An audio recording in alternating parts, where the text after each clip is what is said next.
નમસ્કાર, જય હિન્દ. હું છું ગૌરી દેસાઈ, આમ આદમી પાર્ટી ઉપાધ્યક્ષ.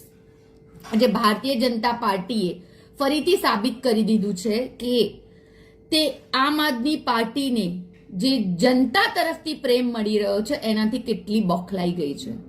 થોડા દિવસ પહેલા ભરૂચ જિલ્લામાં જે જનસભા થઈ હતી ત્યારે તેના કાર્યકર્તાઓ પર ગુંડા તત્વો દ્વારા હુમલો કરવામાં આવ્યો હતો અને આજે ફરીથી જ્યારે જામનગરમાં આમ આદમી પાર્ટીના ધારાસભ્ય ગોપાલભાઈ ઇટાલિયા દ્વારા સભાને સંબોધન થઈ રહ્યું હતું ત્યારે એ સભામાં અસામાજિક તત્વો, ગુંડા તત્વો દ્વારા તેમના ઉપર હુમલો કરવામાં આવ્યો.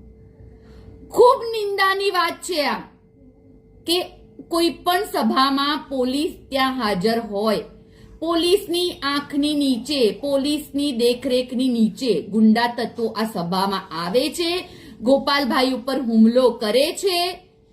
હું આ વિડીયોના માધ્યમથી કહેવા માંગીશ કે ના તો ગોપાલભાઈ આવા હુમલાઓથી ડરવાના છે, ના તો આમ આદમી પાર્ટીના કોઈ પણ કાર્યકર્તાઓ આવા તમારા કોઈ હુમલાથી ડરશે.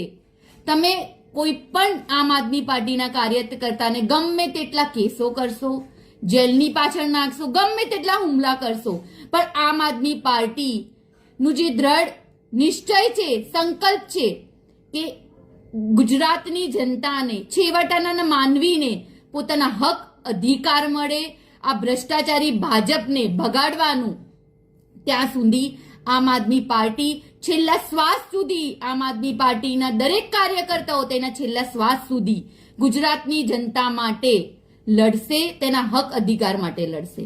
ના તો આવી રીતે ભારતીય જનતા પાર્ટીના મોકલેલા ગુંડાઓથી ડરીને બેસી જશે.